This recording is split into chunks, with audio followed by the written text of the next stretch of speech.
morning po, magbibilat po ulit tayo ng pang-chicharon natin. Sa mga gusto po ng cheap na chicharon. Ayan po.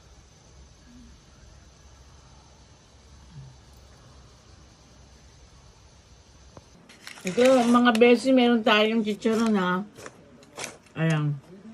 Gagawa ko ulit tayo ng chicharon. Salamat.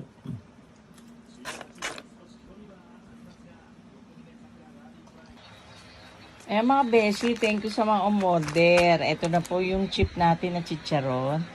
Ayan, done. Salamat po sa mga umorder, sa ulitin.